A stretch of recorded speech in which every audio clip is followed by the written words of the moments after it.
नया chapter respiration in plants. जैसा कि एनसीईआरटी के किसी भी चैप्टर में बगैर हेडिंग के कुछ न कुछ लिखा रहता है, वो इंट्रोडक्शन है। यहाँ कुछ ज़्यादा ही लिखा है। ये पूरा पेज लिख डाले हैं, फिर अगला पूरा पेज लिख डाले हैं। ये इंट्रोडक्शन ही चल रहा है। अगला पूरा पेज 3 पेज का इंट्रोडक्शन है, फिर यहाँ हेडिंग पड़ी है ग्लाइकोलिसिस।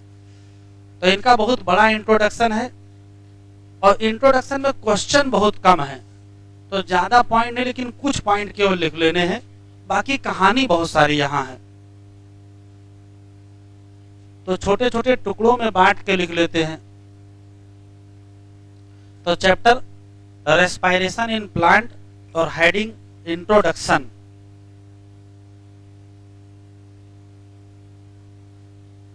Heading introduction.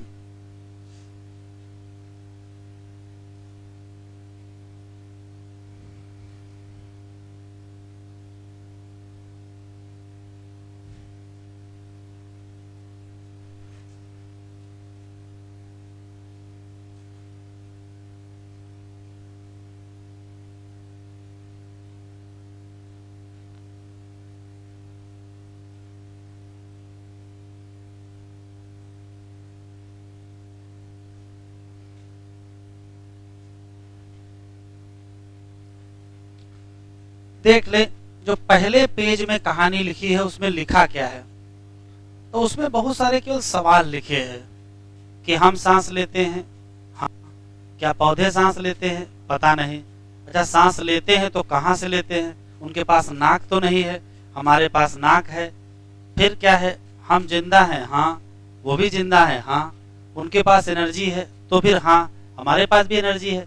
एनर्जी कहाँ से आती है, एनर्जी खाने के लिए क्या व्यवस्था है, ये सब क्वेश्चंस उसमें दिए हैं। जवाब कुछ नहीं दिया है, सवाल ही सवाल। ऊपर की 10 लाइनों में केवल क्वेश्चन लिखे हुए हैं। तो क्वेश्चन तो पूछेगा नहीं कि बताओ एनसीईआरटी में ऊपर से तीसरी लाइन में कौन से सवाल लिखा है, ये तो पूछेगा नहीं। क्वेश्चन का जवाब पूछेगा। तो जवाब देखो क्या है। सभी लिविंग, ऑल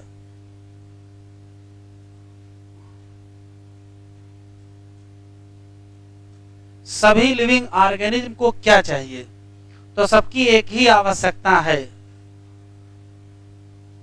और वो है एनर्जी। सभी लिविंग ऑर्गेनिज्म को एनर्जी चाहिए। काहे के लिए,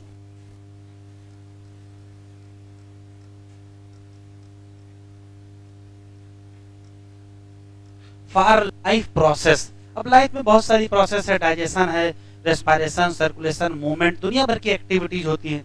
तो जितनी भी लाइफ प्रोसेस या एक्टिविटीज होती हैं, उन सब के लिए हमको चाहिए एनर्जी। अब ये सवाल, एनर्जी आएगी कहां से। तो एनर्जी फ्रॉम आएगी, तो कहोगे ऑक्सीडेशन कहो, चाहे ब्रेकडाउन को। ऑक्सीडेशन या ब्रेकडाउन ऑफ माइक्रो मॉलिक्यूल, या इसको हम फूड कह सकते हैं। तो क्वेश्चन है, क्या दुनिया के सभी लोग फूड लेते हैं, सभी लोग लेते हैं तो क्यों, नहीं लेते तो क्यों, बहुत सारे सवाल हैं। इन जनरल क्या है कि ऑक्सीडेशन ब्रेकडाउन ऑफ मॉलिक्यूल जो प्रेजेंट कहाँ होंगे, फूड में। ऑक्सीडेशन के लिए हमको क्या करना पड़ेगा, रेस्पायरेशन। तो रेस्पायरेशन वो प्रोसेस है जिसमें ऑक्सीजन का इस्तेमाल करके किसी मॉलिक्यूल को तोड़ा जाता है। ये घटना कहाँ होगी, सेल के अंदर होगी। तो रेस्पिरेशन होगा कहाँ, सेल के अंदर। इसी नाते उसको कहोगे क्या, सेलुलर रेस्पायरेशन। ये है क्या, तो सेलुलर रेस्पायरेशन वो कोई घटना है या मैकेनिज्म है जिसमें ब्रेकडाउन होगा। किसका, किसी भी मॉलिक्यूल का। और क्या रिलीज करोगे, रिलीज करेंगे एनर्जी। अच्छा, एनर्जी रिलीज करके क्या करेंगे? तो इतनी एनर्जी रिलीज होगी उसका तुरंत इस्तेमाल नहीं कर पाओगे, इस एनर्जी को स्टोर करना पड़ेगा। अब एनर्जी को स्टोर करने का एक ही तरीका है, इसका इस्तेमाल करके कोई बॉन्ड बना लीजिए। तो बॉन्ड एनर्जी के फॉर्म में इसको स्टोर कर लीजिए। वो बॉन्ड कौन सा होगा? एडीपी से एटीपी। तो इसका इस्तेमाल करके हम लोग क्या बना लेंगे? एटीपी बना लेंगे। और फिर जब कभी आवश्यकता होगी तब हम एटीपी को तोड़ेंगे, एनर्जी निकालेंगे, इस्तेमाल करेंगे। इसी नाते एटीपी को कहते हैं एनर्जी करेंसी। इतना लिखो पहले।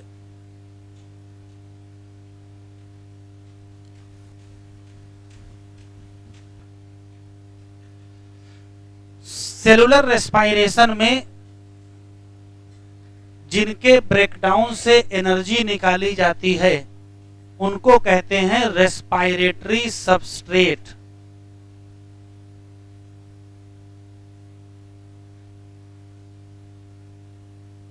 इनको कहते हैं रेस्पायरेटरी सबस्ट्रेट। किसको किसको तोड़ के एनर्जी निकाली जाएगी? तो सबसे बढ़िया है कार्बोहाइड्रेट तोड़ लो, लेकिन अगर कार्बोहाइड्रेट ना हो तो प्रोटीन तोड़ लो, फैट तोड़ लो, या ऑर्गेनिक एसिड से भी मिल सकता है। आल मिलेगा, आल लगाइएगा। चूज करना पड़ेगा तो कार्बोहाइड्रेट लगाइएगा। Most commonly use respiratory substrate कौन सा है? आंसर देंगे क्या? कार्बोहाइड्रेट।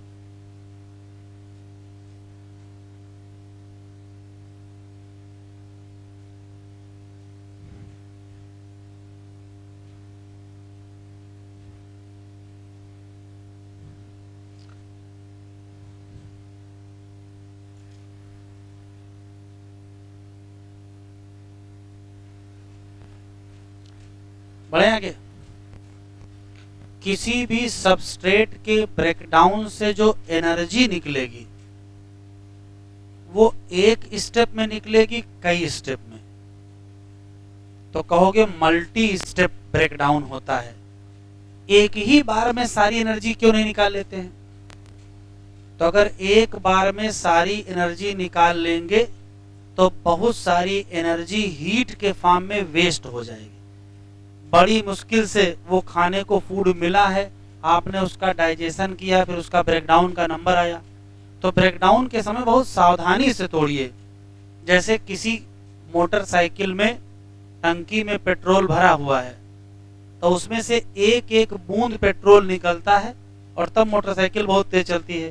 पूरी टंकी में आग नहीं लगा देते हैं कि मोटरसाइकिल उड़ जाए, ऐसा तो करते नहीं हो। क्यों? तो थोड़ा थोड़ा यूज करते हैं। वही हाल यहाँ है। ग्लूकोज के अंदर जो एनर्जी है उसको सिंगल स्टेप में अगर निकाल लेंगे तो इतनी ज्यादा एनर्जी निकलेगी कि उसका इस्तेमाल नहीं कर पाओगे और बहुत सारी हीट के फॉर्म में रेडिएट कर जाएगी। अगर थोड़ी एनर्जी निकालें, थोड़ी एटीपी बना लें, फिर थोड़ी एनर्जी निकालें, फिर थोड़ी एटीपी बना लें, फिर थोड़ी एनर्जी निकालें, तो सारी ज्यादा ज्यादा क्या हो जाएगी? यूज हो जाएगी। तो ये जो एनर्जी रिलीज होती है वो कैसे रिलीज होगी? तो किसी भी सबस्ट्रेट लिखते चलेंगे से जो एनर्जी रिलीज होगी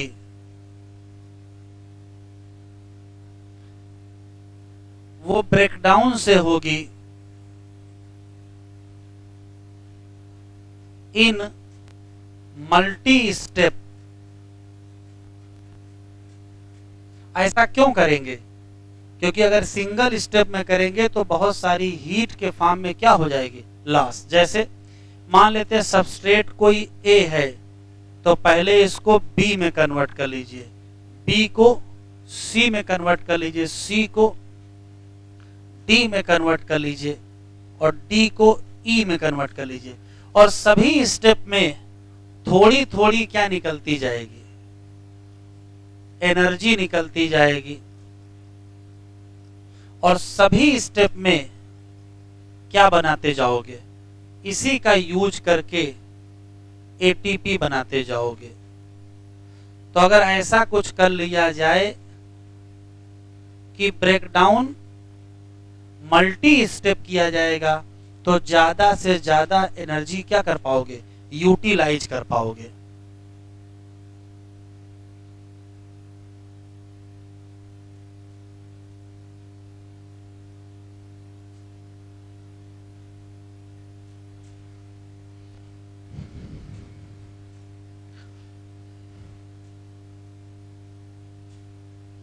इसी नाते रेस्पायरेशन में ग्लूकोज का जो ऑक्सीडेशन होता है उसमें कई स्टेप्स हैं, एक सिंगल स्टेप में होता नहीं है। पहले ग्लूकोज से पायरुविक एसिड बनाएंगे, वहां कुल 10 स्टेप हो जाएंगे। फिर पायरुविक एसिड से एसिटाइल को एंजाइम बनाएंगे, एक स्टेप और होगा। फिर क्रेब साइकिल में कई स्टेप होंगे, फिर ईटीएस में बहुत कुछ होगा। तो ये कई स्टेप में इस नाते किया जाता है कि जितनी एनर्जी निकलेगी उसको हम क्या कर पाए, इस्तेमाल कर पाए और वो वेस्ट ना हो। इसका एग्जाम्पल लिख लीजिए,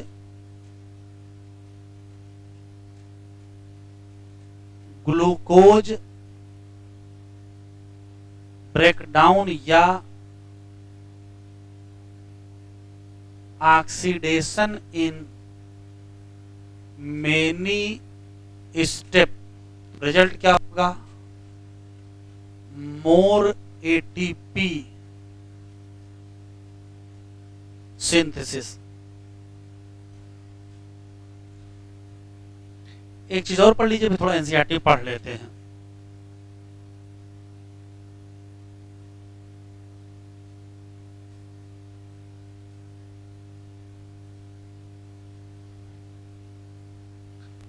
दुनिया में ऑर्गेनिज्म कितने प्रकार के हैं, 2 प्रकार के, ऑटोट्रॉफिक और हेटेरोट्रॉफिक। ऑटोट्रॉफिक कौन है, जो अपना फूड स्वयं बनाएं, जैसे प्लांट्स हैं, even cyanobacteria, blue green algae भी तो बनाते हैं।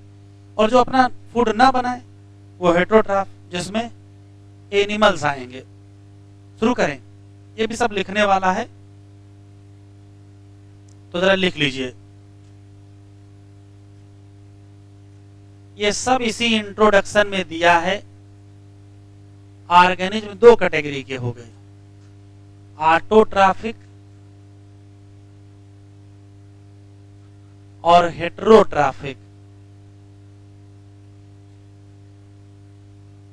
ऑटोट्रॉफिक वो हैं जो सिंथेसिस करेंगे फूड की, कैसे, फोटो सिंथेसिस। और heterotrophic take food from plant. बस हेटेरोट्रॉफिक कई प्रकार के होते हैं। एक होते हैं हर्बी वोरस, एक होते हैं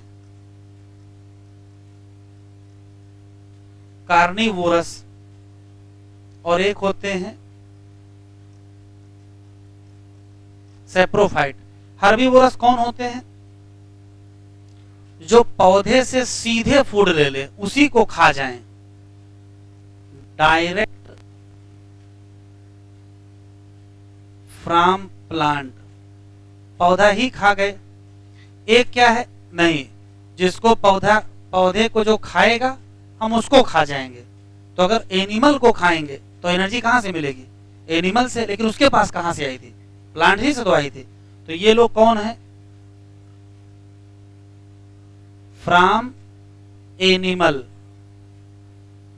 जो एनिमल को खा के एनर्जी ले वो क्या है, कार्निवोरस, और जो प्लांट को खा के ले वो हर्बीवोरस।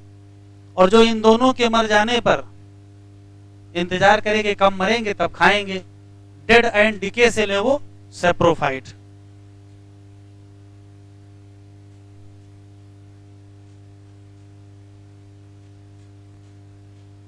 और इसमें एग्जाम्पल कौन है, फूड की सिंथेसिस कौन करेगा, 2 लोग करेंगे,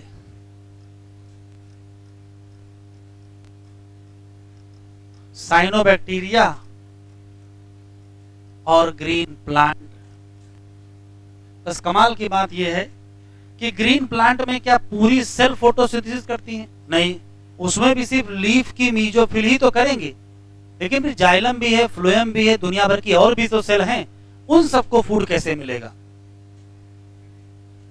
इसका मतलब है कि पौधे में भी कुछ लोग ऐसे हैं जिनको फूड की सप्लाई करनी पड़ेगी, उनको भी ट्रांसपोर्ट करना पड़ेगा। तो यहां फूड सिंथेसिस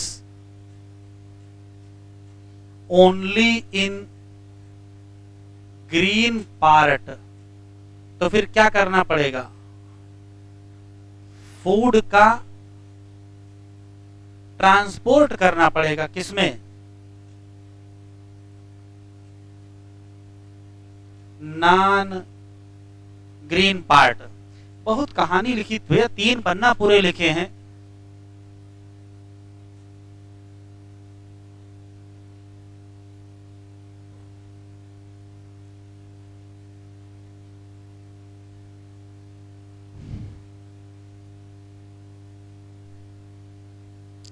फिर स्थिति है कि दुनिया में ऑर्गेनिज्म 2 कैटेगरी के हैं।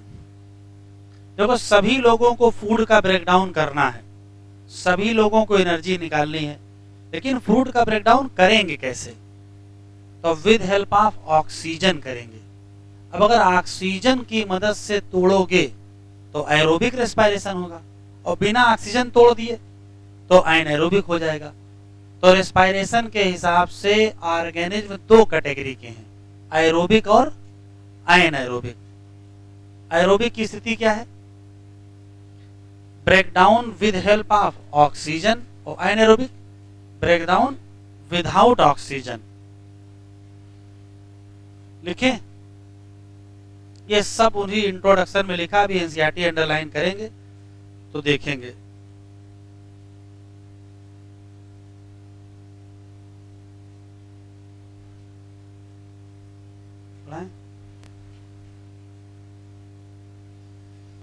ऑर्गेनिज्म 2 कैटेगरी के हैं,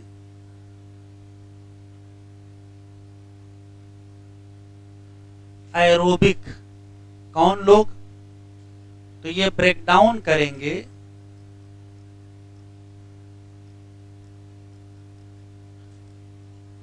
विद O2।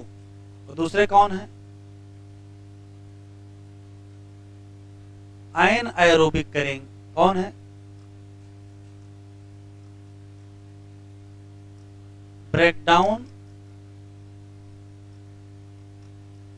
Without O2। अब जो आयन एरोबिक वाले हैं वो भी 2 कैटेगरी के हैं, सब एनसीईआरटी में लिखा है।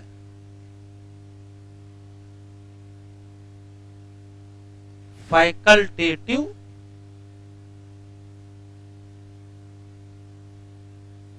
और ऑब्लिगेट। जरा रुक जाओ, इधर देख लो। ऐसे लोग जिनके लिए स्थिति ये है कि अभी ऑक्सीजन है तो एरोबिक है, ऑक्सीजन खत्म हो गई तो एनाएरोबिक हो गए, वो फैकल्टेटिव होते हैं। मतलब इनके लिए ऑक्सीजन ना होना कंपलसरी नहीं है, अगर ऑक्सीजन होगी तो किसमें कन्वर्ट हो जाएंगे? एरोबिक। ये वो लोग हैं जो ऑक्सीजन होने से इनके ऊपर कोई फर्क नहीं पड़ेगा। इनका सिर्फ एक लाइन का स्टेटमेंट है, अगर ऑक्सीजन होगी तो हम रेस्पिरेशन करेंगे ही नहीं, बिना ऑक्सीजन ही करेंगे। मतलब ऑक्सीजन का ना होना कंपलसरी है। तो ये असली एनाएरोबिक यही हैं, ऑब्लिगेट वाले ही असली होते हैं। वो एनाएरोबिक थे, एनाएरोबिक हैं और एनाएरोबिक रहेंगे। और ये वाले ऑक्सीजन नहीं है तो एनाएरोबिक, और मिल गई तो एरोबिक। तो ये वो लोग कौन है? बिकम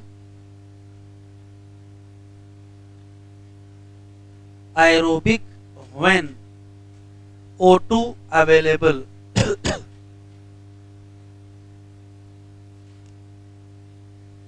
और ये हमेशा क्या रहेंगे?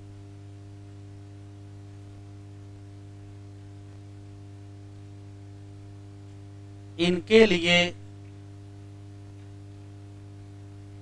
एब्सेंस ऑफ ऑक्सीजन ऑब्लिगेटरी है, ऑक्सीजन ना होना कंपलसरी है इनके लिए, ऑब्लिगेट वालों के लिए। तो असली एनारोबिक यही है।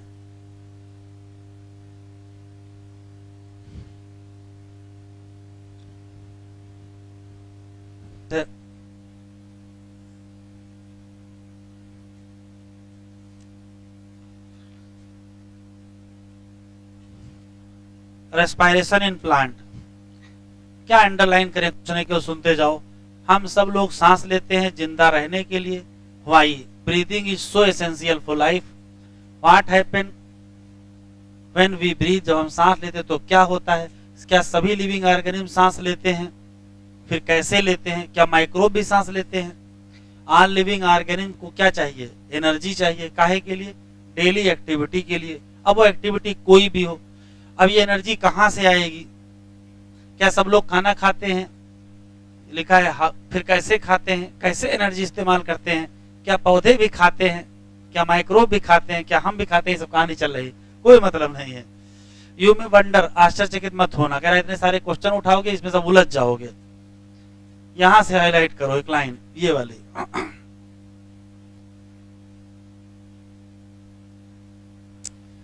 सभी एनर्जी जो हमको चाहिए वो कहां से मिलेगी, oxidation of micromolecule that we call food. फिर लिखा ग्रीन प्लांट और साइनोबैक्टीरिया प्रिपेयर करेंगे फूड को, किससे, फोटोसिंथेसिस से। फिर लाइट एनर्जी को ट्रैप करेंगे, उसको केमिकल एनर्जी में कन्वर्ट करेंगे, स्टोर करेंगे बॉन्ड एनर्जी जैसे ग्लूकोज, सुक्रोज या starch. We must remember that in green plant सभी सेल में फोटोसिंथेसिस नहीं होती है, केवल उसी में होती जहां क्या होता है, क्लोरोप्लास्ट होता है, जो कहां लोकेटेड है, सरफेस पे है, और वहां क्या होती है, फोटोसिंथेसिस। तो इस ग्रीन प्लांट में भी कुछ और भी पार्ट या टिश्यू हैं जो क्या हैं, नॉन ग्रीन है, उनको भी क्या चाहिए, फूड चाहिए। हेंस फूड को ट्रांसलोकेट करना पड़ेगा कहां, नॉन ग्रीन पार्ट में। एनिमल कैसे होते हैं, हेट्रोट्राफिक, या ऑब्टेन करेंगे फूड को कहां से।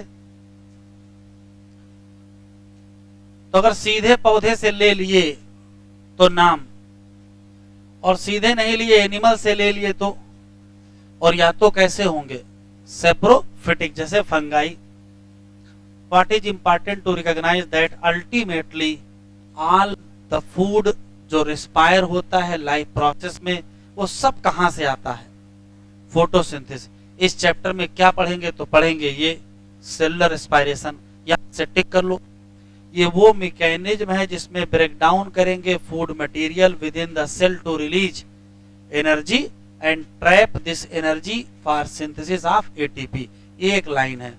फिर कह रहा है फोटोसिंथेसिस आपको takes place within the chloroplast, और ब्रेक डाउन कहाँ होता है, माइटोकॉन्ड्रिया या साइटोप्लाज्म। अभी कुछ लिखना नहीं है, ब्रेक करोगे carbon carbon bond, oxidation process से उससे निकलेगी क्या, एनर्जी निकलेगी, और इसी प्रोसेस को हम कहेंगे क्या, रेस्पायरेशन। कंपाउंड जो तोड़े जाएंगे उनका नाम, ये मैंने आपको लिखा दिया है, रेस्पिरेटरी सबस्ट्रेट। जो अक्सर कौन होगा, कार्बोहाइड्रेट होगा, लेकिन कहाँ यूज कर सकते हो, तो प्रोटीन, फैट या ऑर्गेनिक एसिड भी यूज कर सकते हैं, हम लोग लिख चुके हैं। During oxidation within the cell all energy contained in respiratory substrate not release free into cell. और क्या नहीं करेंगे, सिंगल स्टेप में रिलीज नहीं करेंगे, इसको कैसे, स्लो स्टेप वाइज रिएक्शन करेंगे। पर्पज क्या है कि जितने भी एनर्जी निकले उसको ट्रैप करो किसमें, केमिकल एनर्जी, और क्या बना लो, एटीपी। इसका मतलब it is important to understand that energy release by oxidation in respiration is not use क्या, डायरेक्टली, बाकी बना क्या लोगे, एटीपी। फिर इसको तोड़ोगे वहां जहां आवश्यकता होगी। तो एटीपी का काम क्या है, एनर्जी करेंसी, सब कहानी ही है। एनर्जी जो ट्रैप है एटीपी में, उसको इस्तेमाल करोगे। कभी कभार फोटोसिंथेसिस या रेस्पिरेशन में कुछ ऐसे मॉलिक्यूल बनते हैं जो कुछ दूसरी चीज बनने में, जैसे अभी पीजीएल मिलेगा, जो पीजीएल है, या अभी एस्टाइल कोएंजाइम ए बनेगा, उसका इस्तेमाल करके कोई अमीनो एसिड बन सकता है, कहीं फैटी एसिड बन सकता है। तो यहाँ एक लाइन लिखी है कि इस प्रोसेस में जो कार्बन स्केलेटन प्रोड्यूस होंगे वो हो सकता क्या काम करें, प्रिकर्सर ऑफ किसी biosynthetic process of other molecule. फिर वही कहानी आ गई, क्या पौधे सांस लेते हैं, कहोगे हाँ सांस लेते हैं, यहाँ 3 क्वेश्चन लिखना है केवल। पौधे सांस लेते हैं, कहोगे यस। कहाँ से लेते हैं? Without respiratory organ. फिर भी गैसियस एक्सचेंज किससे होता है? तो आप 2 नाम दोगे, स्टोमेटा और क्या, लेंटिसेल या लेंटिकल कहोगे, ये स्टेम पर पाए जाएंगे। यहाँ क्वेश्चन पूछा जा रहा है कि पौधों में रेस्पिरेटरी ऑर्गन क्यों नहीं है, जबकि पौधे की लंबाई इतनी ज्यादा है और हम लोगों की लंबाई इतनी कम है, फिर भी रेस्पिरेटरी ऑर्गन है। उसके पीछे कारण क्या है? तो यहाँ कारण एक्सप्लेन किए गए हैं। क्या? हम लोगों की CO2 और O2 की जो एक्सचेंज है उसकी नीड बहुत ज्यादा है। नीड ज्यादा है तो हमको रेस्पिरेटरी ऑर्गन रखना पड़ा। पौधे में क्या है, पौधा है जरूर बड़ा, लेकिन उसकी O2 की नीड इतनी ज्यादा नहीं है। एक और खास बात है, वहां सभी पार्ट अपनी अपनी व्यवस्था की। हमारे में क्या है, हमारे में लंग्स को छोड़ के सारे ऑर्गन लंग्स पर डिपेंडेंट हैं, जबकि प्लांट में क्या है, सारे ऑर्गन अपनी अपनी व्यवस्था किए हैं। लीफ को चाहिए उसके पास स्टोमेटा है, स्टेम को चाहिए उसके पास क्या है, लेंटिकल है। जो प्लांट में अंदर की तरफ लोग हैं वो मरे हैं, उनको O2 चाहिए ही नहीं, और जो बाहर के हैं वो एटमॉस्फेयर से एक्सपोज हैं। तो भले ही पौधा लंबा है लेकिन यहाँ ज्यादा ट्रांसपोर्ट होता नहीं। क्यों? जो सरफेस का है उसको तो सीधे एटमॉस्फेयर से मिल जाएगी और जो अंदर है उसको चाहिए नहीं। इस नाते इन जनरल यहाँ कोई रेस्पिरेटरी ऑर्गन नहीं होता है। केवल हाईलाइट करेंगे, अभी भूलेंगे, 3 लाइनें लिखनी वो लिखा देंगे। Do plant breathe? तो आंसर क्या दोगे? यस। प्लांट में भी क्या चाहिए, O2 चाहिए। किसके लिए? रेस्पिरेशन। और यहाँ भी क्या निकलेगा, CO2। प्लांट के पास कोई सिस्टम होना चाहिए जो सुनिश्चित कर सके कि ऑक्सीजन मिलता रहे। कह रहा जैसा कि एनिमल में क्या होता है, कोई ना कोई स्पेशल ऑर्गन होता है, वैसा यहाँ नहीं पाया जाएगा। फिर भी यहाँ है क्या, तो यहाँ स्टोमेटा है और क्या है, लेंटिसेल्स हैं फॉर दिस पर्पज। कह रहा यहाँ बहुत सारे कारण हैं कि why plant without respiratory organ पाए जाते हैं। तो कारण देखो, ये पहला कारण लिखा है, ये दूसरा कारण लिखा है और तीसरा कारण पीछे है, थर्ड यहाँ लिखा हुआ है। ये देखो पहला कारण देखो क्या लिखा, पहला लिखा है each plant part take care of its own gaseous exchange, क्योंकि यहाँ बहुत ज्यादा क्या नहीं होता है, ट्रांसपोर्ट नहीं होता है। दूसरा कारण क्या है, कह रहा बहुत ज्यादा डिमांड ही नहीं है for gaseous exchange. Root stem leaf respire at rate क्या लिखा है, लोअर, हम लोगों से बहुत कम है। फोटोसिंथेसिस में बहुत ज्यादा क्या बनती है, ऑक्सीजन बनती है, एक्सचेंज भी होता है, तो स्टोमेटा के पास व्यवस्था भी है। और जब अंदर ही O2 बन रही है तो बाहर से लेने क्या आवश्यकता है, इसी नाते बहुत ज्यादा परेशान नहीं होते हैं। फोटोसिंथेसिस में क्या निकलती रहती है, O2। तीसरा कारण है बहुत ज्यादा दूर ट्रांसपोर्ट नहीं करना पड़ता है। अगर आप वैसे तो देखने में बहुत बड़ा प्लांट है लेकिन ट्रांसपोर्ट बहुत ज्यादा नहीं पड़ना पड़ता है। क्यों? क्योंकि जो सरफेस पर एरिया है वो सीधे ले लेंगे। ये ट्रू है लीफ के लिए। और कह रहा जो अंदर है उनका क्या होगा, तो अंदर में ज्यादातर लोग मरे ही हैं। लिखा है in stem the living cell organise as thin layer. कहाँ लिखा है, इनसाइड बीनीथ द बार्क, छाल के नीचे है और वहां एक ओपनिंग है, कौन, लेंटिसेल। और जो सेल अंदर की तरफ है वो क्या है, वो मरे ही है, उनको सिर्फ क्या करना है, मैकेनिकल सपोर्ट देना है। इसी नाते यहाँ कोई परेशानी नहीं है। तो सिर्फ 2-3 लाइनें लिख लीजिए, साइड एंड डालिए प्लांट ब्रीथ और 3 लाइनें हम बोल देते हैं वो लिख लीजिए। यहाँ लिखा बहुत कुछ फर्जी में है। देखिए हेडिंग डालिए साइड में प्लांट ब्रीथ और 3 लाइनें। प्लांट ब्रीथ में पहली line yes plant breathe, yes देना है, yes plant breathe that is O2 CO2 exchange, O2 CO2 exchange without respiratory organ, O2 CO2 exchange without respiratory organ, without respiratory organ, with help of stomata,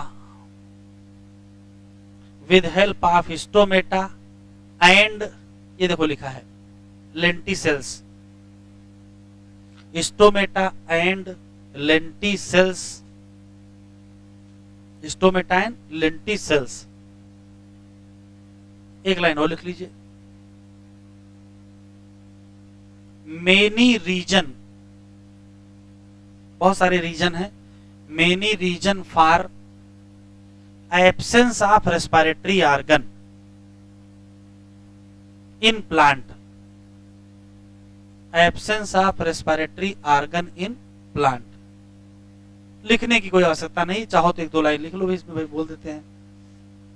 many reason for absence of respiratory organ in plant, एक लिख लो, एक one.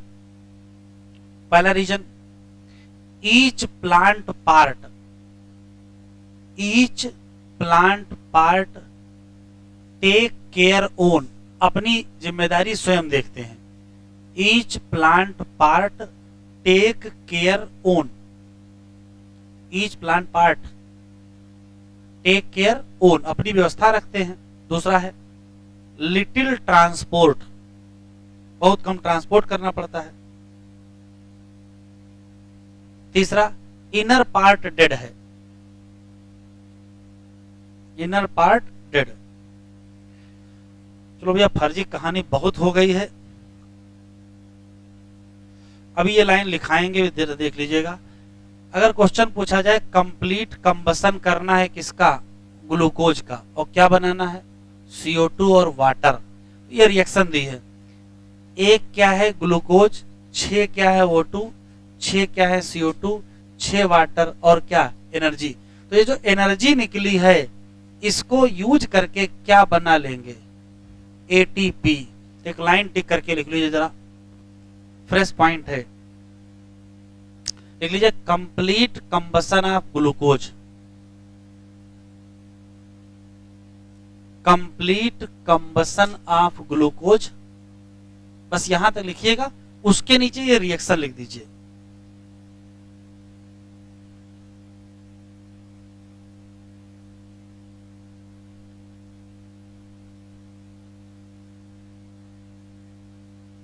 उसके नीचे ये reaction, बस arrow बढ़ा के ATP लिख दीजिएगा।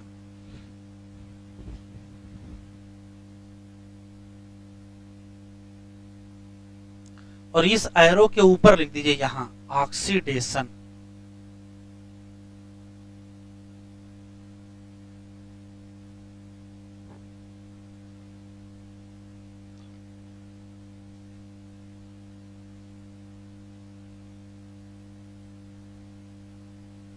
लिख लिया।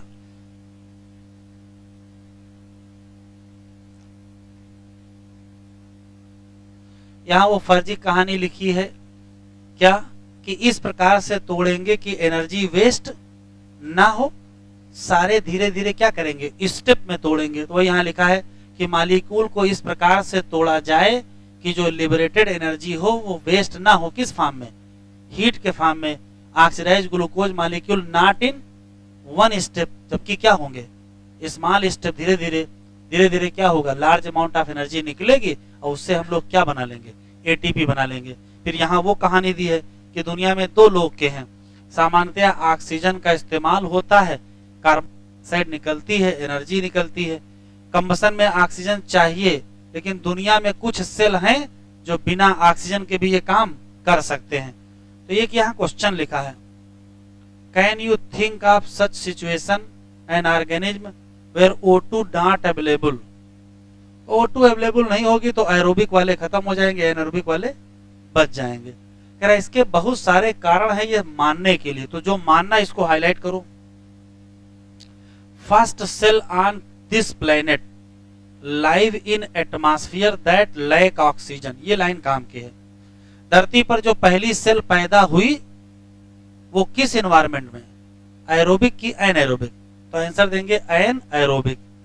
बहुत फर्जी कहानी सुनाए हैं लोग यहां तक।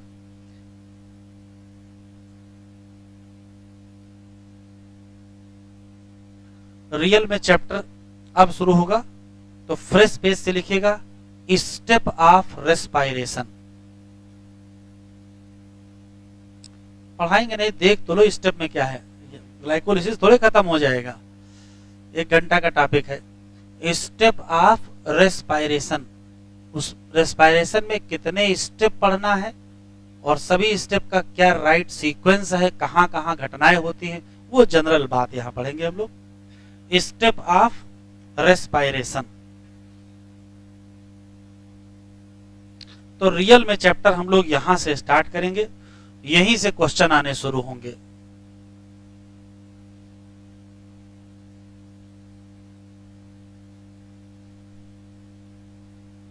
इंट्रोडक्शन में 1 घंटा खराब हुआ और हासिल कुछ नहीं हुआ। देखिए, अगर रेस्पायरेशन करना है तो ब्रेकडाउन करना होगा, और ग्लूकोज का ब्रेकडाउन 4 में होता है।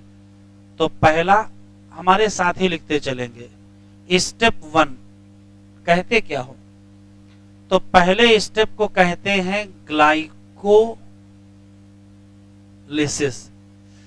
ग्लाइको का मतलब होता है ग्लूकोज और लिसिस का मतलब होता है तोड़ना। तो चाहे ग्लाइकोलिसिस कहो या इसी का दूसरा नाम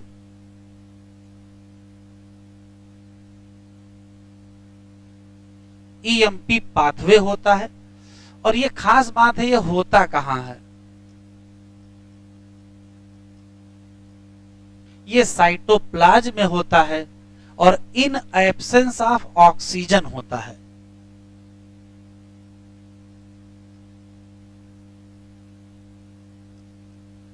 विदाउट O2 या क्या कहोगे, एन एरोबिक होता है।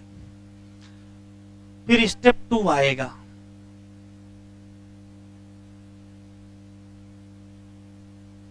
स्टेप 2 को कहते हैं लिंक रिएक्शन,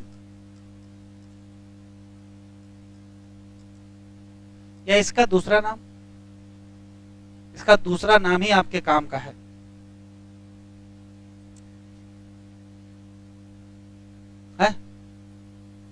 ऑक्सीडेटिव डीकार्बोक्सिलेशन है।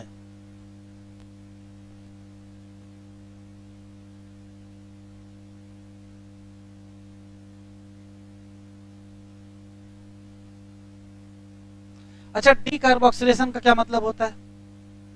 CO2 निकालना, ऑक्सीडेटिव डीकार्बोक्सिलेशन। और ये होगा कहां?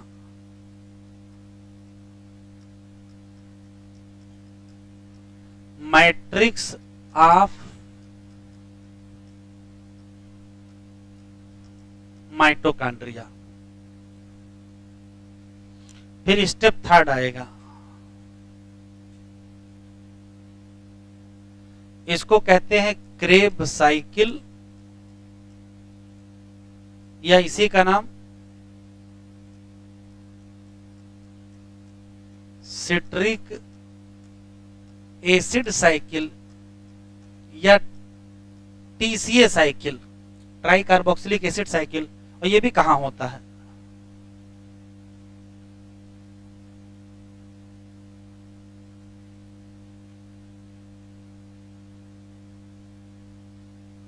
Matrix of mitochondria. फिर आएगा स्टेप 4, ETS या इलेक्ट्रॉन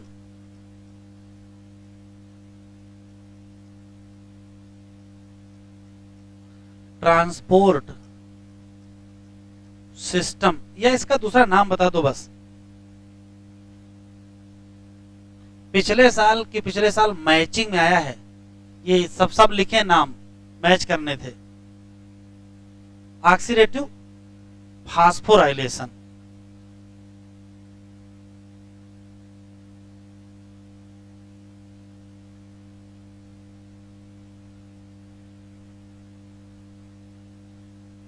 कहां होता है ये?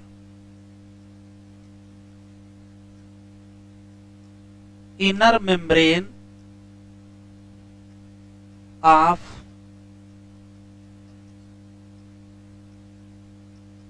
माइटोकॉन्ड्रिया या क्रिस्टी पर होता है।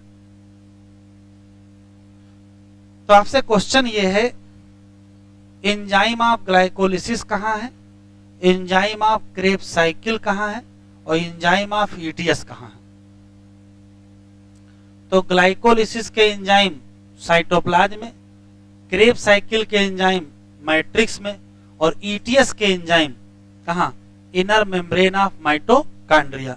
एक और क्वेश्चन, इतनी सारी प्रोसेस में से कौन सी प्रोसेस है जो बिना ऑक्सीजन हो सकती है? ग्लाइकोलिसिस, तो कौन है जिसके लिए ऑक्सीजन जरूरी है? तो लिंक रिएक्शन, क्रेब्स साइकिल और ईटीएस।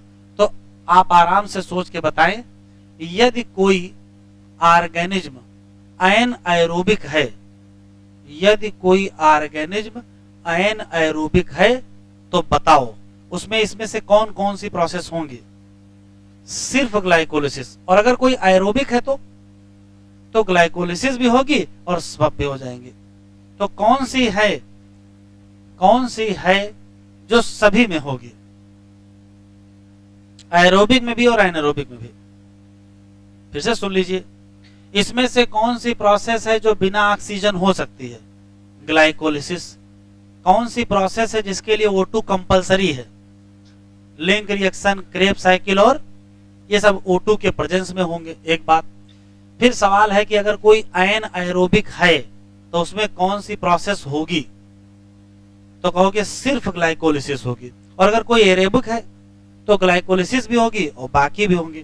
तो ऐसी कौन सी प्रोसेस है जो सब में होगी, एरोबिक हो चाहे एनारोबिक? तो आंसर क्या देंगे? ग्लाइकोलिसिस। यही 3 बातें लिखना है। लिख लिया ये। अगले लेक्चर पर हम लोग एक एक स्टेप पढ़ेंगे। ग्लाइकोलिसिस पढ़ेंगे, फिर लिंक रिएक्शन पढ़ेंगे, फिर क्रेब्स साइकिल, फिर ईटीएस।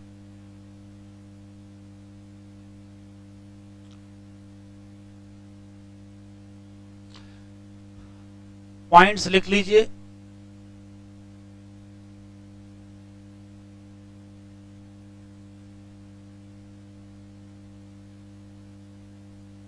एंजाइम ऑफ ग्लाइकोलिसिस कहां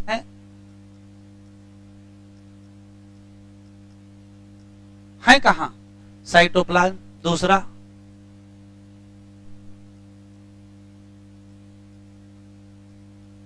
एंजाइम ऑफ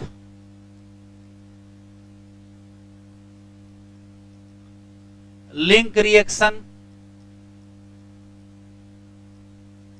और क्रेब्स साइकिल कहां है?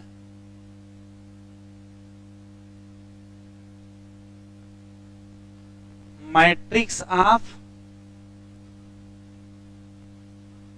माइटोकॉन्ड्रिया। एंजाइम ऑफ ईटीएस कहां है? Inner membrane of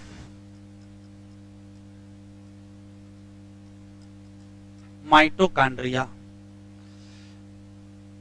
process occur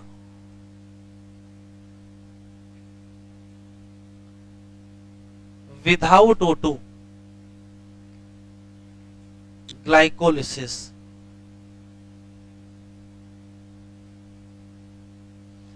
Process need O2, O2 के बगैर नहीं होगी। तो कहोगे लिंक रिएक्शन, क्रेब्स साइकिल, और कौन सी? ETS. Process in anaerobic organism. बताओ कौन सी? एनाएरोबिक में ओनली ग्लाइकोलिसिस। सही है। प्रोसेस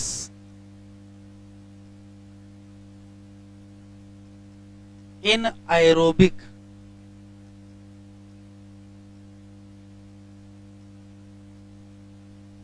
बताओ। आल।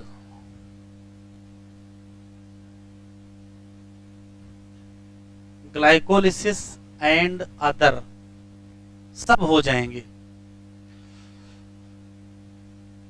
प्रोसेस इन ऑल ऑर्गेनिज्म, बताओ ओनली ग्लाइकोलिसिस।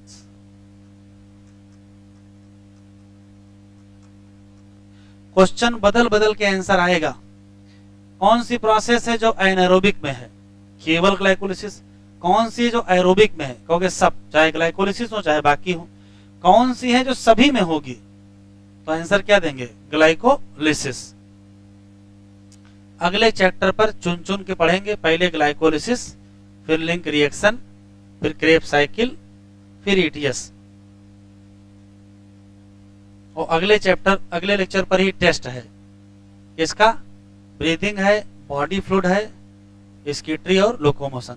4 चैप्टर के हैं, बराबर नंबर आप क्वेश्चन होंगे बराबर, मतलब 15-15 लेंगे तो 60 होंगे, और 18-18 लेंगे, 20-20 लेंगे तो 80 हो जाएंगे, 22-22 मानो मोटे मोटे, तो हर चैप्टर से 20-22 क्वेश्चन होंगे। अभी इसका पीडीएफ भेज देंगे, आप लिख लीजिएगा। लेक्चर रिकॉर्ड हो गया है, लेक्चर भी आपको मिल जाएगा।